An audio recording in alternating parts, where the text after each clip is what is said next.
진리를 아는 방법. 요한복음 7장 17절. 사람이 하나님의 뜻을 행하려 하면 이 교훈이 하나님께로부터 왔는지 내가 스스로 말함인지 알리라. 영적인 것을 이해하는 황금률은 지능이 아니라 순종입니다. 사람이 과학적인 지식을 원하면 지적 호기심이 그를 인도해야 합니다. 그러나 만일 그가 예수 그리스도께서 가르치신 것을 깨닫고자 한다면 오직 순종을 통해 얻을 수 있습니다. 만일 일들이 내게 힘들어진다면 이는 분명히 순종하지 않으려는 뭔가가 있어서 그러합니다. 지적 어둠은 무지로부터 옵니다. 그러나 영적 어둠은 내 안에 순종하지 않으려는 뭔가가 있기 때문입니다. 하나님의 말씀을 받을 때 그 말씀으로 인해 당장 시험에 놓이지 않는 사람은 없습니다. 우리는 불순종하면서 왜 영적으로 성장하지 않는가 하고 의아해 합니다. 예수님께서 말씀하셨습니다. 그러므로 예물을 제단에 드리려다가 거기서 내 형제에게 원망 들을 만한 일이 있는 것이 생각나거든 예물을 제단 앞에 두고 먼저 가서 형제와 화목하고 그 후에 와서 예물을 드리라. 마태복음 5장 23, 24절. 예수님의 가르침은 현재 우리에게 해당하는 말씀이며 우리는 단 한순간도 주님을 속일 수 없습니다. 그분은 우리의 삶의 미세한 부분까지 가르치십니다. 하나님의 영은 자신을 변명하려는 사람을 들주어 내십니다. 주님은 우리가 전에는 전혀 생각하지 못했던 것들에 대해 더욱 민감하게 하십니다. 예수님께서 주의 말씀으로 마음속에 임하게 할 때 회피하지 마십시오. 만일 당신이 회피하면 당신은 종교적인 위선자가 됩니다. 당신이 변명하며 순종하지 않으려는 자세를 조심하십시오. 당신이 왜 영적으로 성장하지 않는지 알게 될 것입니다. 먼저 순종하십시오. 광신이라고 생각될 위험을 무릅쓰고라도 하나님께서 당신에게 말씀하신 대로 순종해야 합니다.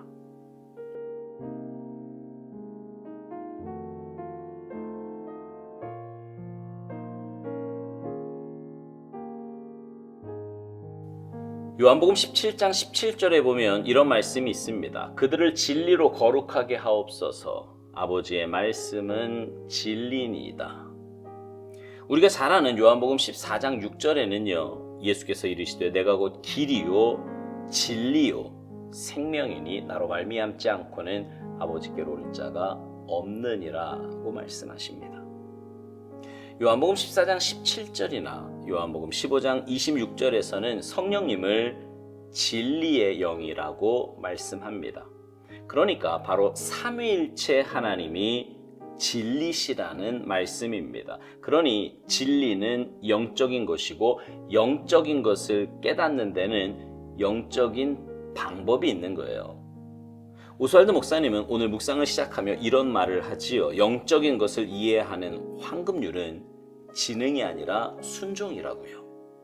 그러면서 사람이 과학적인 지식을 원하면 지적 호기심이 그를 인도해야 하지만 만일 그가 예수 그리스도께서 가르치신 것을 깨닫고자 한다면 오직 순종을 통해 얻을 수 있다는 것입니다. 그렇습니다. 영적인 것을 깨닫는 데 필요한 것은 영적인 방법이라 그랬어요, 아까. 근데 그 영적인 방법이 뭐냐면 바로 순종이에요. 순종.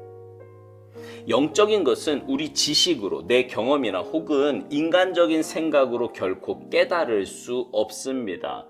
죄에 물든 우리네 마음과 생각으로는 결코 하나님의 영역을 이해할 수도 깨달을 수도 없는 것입니다.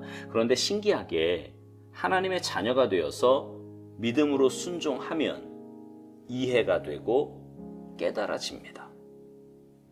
오스왈드 목사님은 지적 어둠은 무지로부터 오지만 영적 어둠은 내 안에 순종하지 않으려는 뭔가가 있기 때문이라고 말합니다.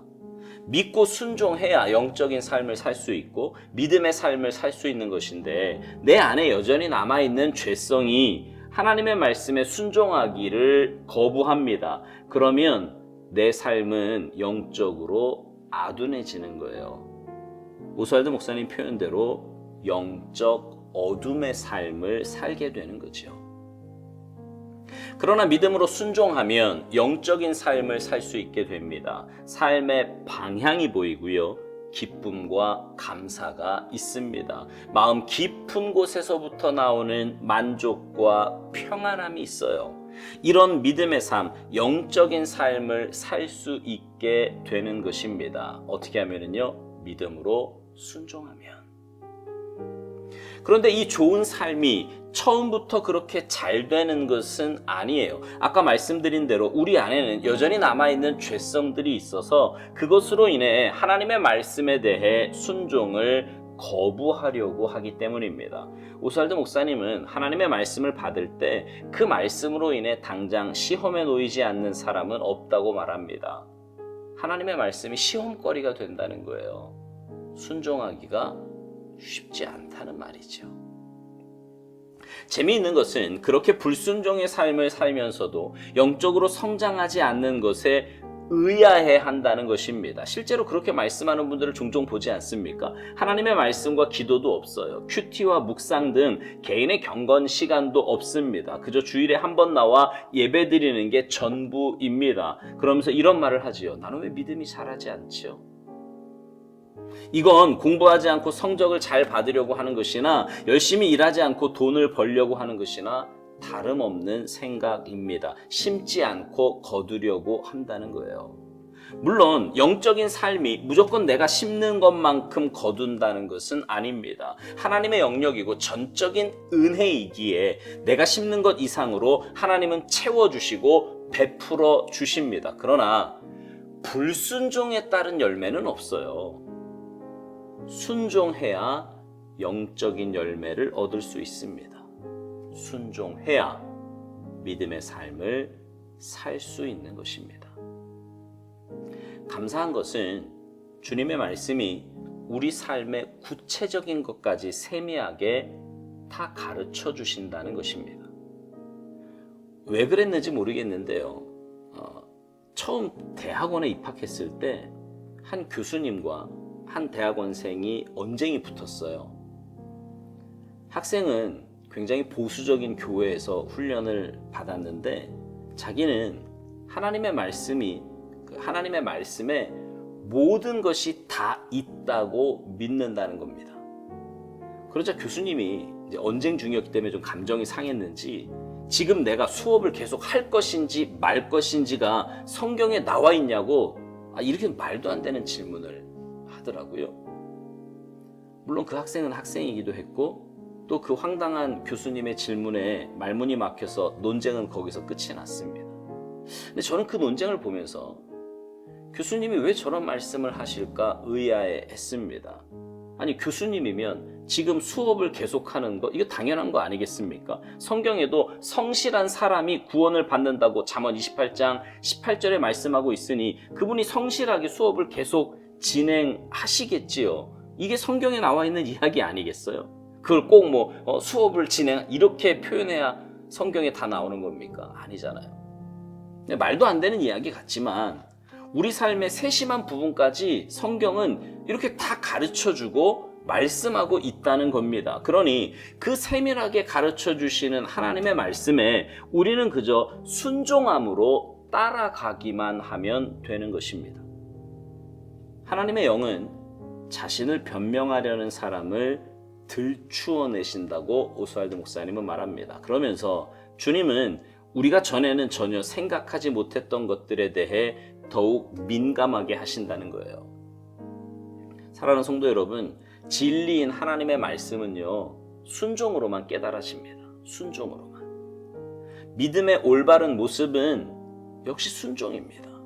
순종이에요. 바라기는 하나님의 말씀에 온전한 순종을 통해 영적으로 자라가며 그래서 자란 만큼 귀한 일들을 더 많이 감당하는 복된 삶이 되시기를 주님의 이름으로 축복합니다. 아멘.